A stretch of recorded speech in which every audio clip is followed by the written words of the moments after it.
Здорово! Я практически не занимаюсь спортом и тем не менее постоянно пользуюсь фитнес-трекерами Mi Band, потому что это гаджет не только про спорт, но и про удобство в целом.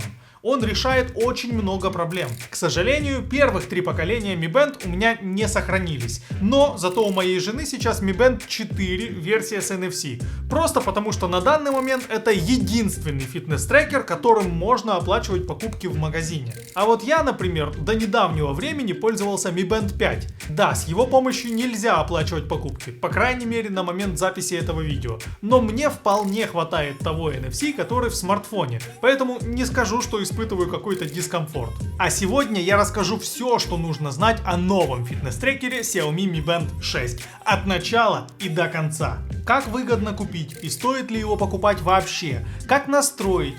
Отвечу на самые популярные вопросы, в том числе, зачем он нужен не только спортсменам, но и толстым бизнесменам. Объясню все нюансы для тех, кто еще ни разу не пользовался Mi Band, и для тех, кто уже давно пользуется такими гаджетами. Итак, самое главное и очевидное отличие новинки – это увеличенный дисплей. И вживую он смотрится гораздо эффектнее, чем на видео. Это не реклама, я купил этот браслет за свои собственные деньги, поэтому мне нет смысла вам врать, просто говорю как есть. Вживую он выглядит круче.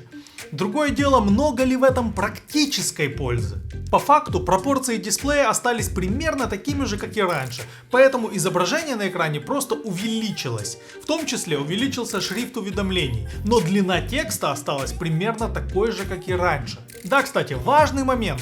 Практически все говорят о том, что у нового Mi Band 6 зарядка и ремешок несовместимы с предыдущими поколениями. Так было всегда. Второй Mi Band был несовместим с первым, третий со вторым, четвертый с третьим и пятый с четвертым. Но конкретно Mi Band 6 имеет точно такой же ремешок, как у пятого. И зарядки у них абсолютно одинаковые. Удобные, магнитные, для которых не нужно доставать Mi Band из ремешка. Они полностью одинаковые и совместимые. Это значит, что для Mi Band 6 можно смело покупать аксессуары от пятерки. Просто у новинки дисплей стал чуть больше, а рамки соответственно меньше. Вот и все. Кстати, еще одно важное изменение. Внизу под дисплеем больше нет кнопки назад. Теперь ее заменили свайпом слева направо. И на мой взгляд, это скорее минус, чем плюс. Сенсорная кнопка все-таки удобнее. Ладно, идем дальше. Основная задача, на которую заточен любой фитнес-трекер, это, конечно же, помощь в занятиях спортом. Об этом сейчас и поговорим. По набору датчиков у Mi Band 6 полный порядок. Встроенный шагомер стал еще точнее. Датчик измерения пульса тоже немного обновили. О том, как он работает и почему ему действительно можно доверять, я рассказывал в обзоре Mi Band 5. Сейчас в правом верхнем углу должна появиться ссылка. А вот чего вообще не было ни в одном предыдущем поколении Mi Band, так это возможности измерять уровень кислорода в крови. Но с этой фишкой все очень неоднозначно. Во-первых, во время каждого измерения вам нужно плотно затянуть ремешок, положить руку на стол, расслабиться и сидеть неподвижно. То есть это целая отдельная процедура. Если пульс можно относительно точно измерять даже во время бега, то с кислородом так не получится. Но и это не самое страшное. Я надеюсь, вы понимаете, что при любых измерениях, будь то пульс или шаги, всегда есть допустимый уровень погрешности. И у нормальных фитнес-трекеров он минимальный. То есть таким показателям можно верить. Так вот, у всех фитнес-трекеров и умных часов, даже если это Apple Watch, конкретно при измерении насыщенности крови кислородом, допустимая погрешность слишком высока. Просто чтобы вы понимали, кровь здорового и больного человека может отличаться всего на 3% насыщенности крови кислородом. А у фитнес-трекера и других подобных гаджетов допустимая погрешность 5%. И я еще раз напомню, что это целая отдельная процедура по измерению.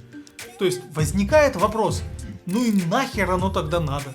Но, слава богу, не только это отличает новый Mi Band от старого. Теперь режимов тренировки стало 30, тогда как у пятого поколения их было всего 11. Полный список всех режимов тренировки вы сейчас видите перед своими глазами. Мало того, теперь появилось даже автоматическое определение некоторых режимов тренировки. я выделю их особым цветом. Наверное, это самое полезное нововведение. Ну и чтобы добить тему здоровья, надо сказать, что браслет умеет постоянно измерять не только пульс и количество шагов, но и уровень стресса. А еще есть мониторинг здоровья вашего сердца. Если что-то пойдет не так, вы сразу же получите уведомление. Ночью браслет неплохо определяет фазы сна.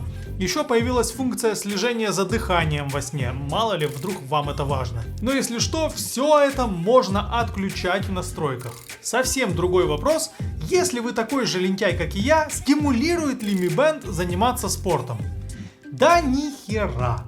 Я уже сказал, что я не занимаюсь спортом, при этом я уже много лет постоянно пользуюсь Mi Band.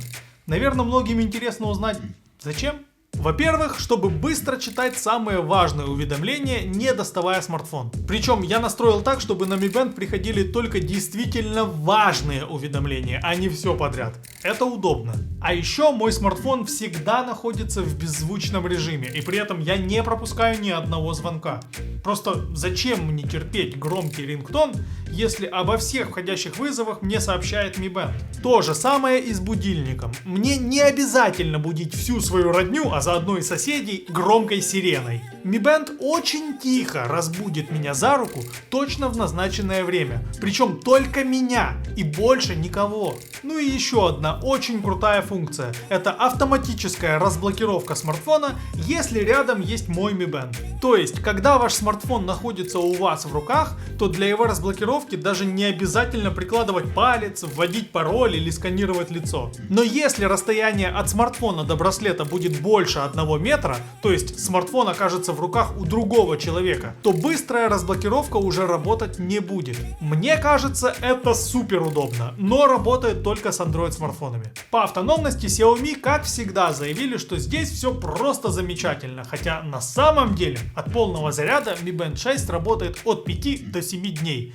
что как бы нифига не здорово. А теперь коротко о том, что нужно знать перед покупкой. Не имеет никакого значения, купите вы китайскую версию браслета или глобальную. Например, я заказал китайскую версию, и сразу же после подключения к смартфону она автоматически стала глобальной. Поэтому просто идете на AliExpress и ищите там самую низкую стоимость у надежного проверенного продавца. И если там окажется китайская версия браслета, да и пофиг, вообще без разницы. Кстати, ссылку на продавца, у которого я покупал Mi Band, я оставлю в описании. Если хотите, можете переходить. Русский язык, кстати, абсолютно корректный, без ошибок. Уведомления отображаются нормальным, понятным шрифтом. А еще на презентации заявляли об интеграции Mi Band 6 с приложениями Telegram и WhatsApp, но я, честно говоря, так и не понял, в чем прикол. По-моему, все осталось так же, как было. Как и предыдущие модели, Mi Band 6 подключается к приложению Mi Fit. И на мой взгляд, это самое лучшее, понятное и стабильно работающее приложение из всех. Я тестировал фитнес-трекеры Samsung, Huawei и еще очень многих других брендов, но у Xiaomi приложение самое лучшее. Кстати, там же можно выбрать себе подходящий циферблат. Их пока не слишком много, но в принципе уже достаточно. И я уверен, что буквально через месяц в Google Play появится стороннее приложение с тысячами новых пользовательских циферблатов для Mi Band 6. Наверное, надо сказать, что все старые фишки здесь остались. То есть секундомер, таймер, напоминание, управление плеером, управление камерой и так далее. Все это здесь есть, его никуда не убрали. В общем, я бы не сказал, что Mi Band 6 сделал какой-то очень большой шаг вперед. Но вот что интересно, если посмотреть на разницу между Mi Band 4 и Mi Band 6, то это, конечно, пропасть. Стоит ли покупать Mi Band 6, если у вас уже есть Mi Band 5? Честно говоря, фиг знает. На самом деле гаджет не такой уж дорогой, чтобы отказывать себе в удовольствии. Поэтому, наверное, почему бы и нет. Дисплей стал больше, появилось автоматическое определение тренировок. Нормально. На этом у меня все. Спасибо вам за то, что посмотрели это видео. Ставьте лайк, подписывайтесь на канал и пишите свои комментарии. Пока!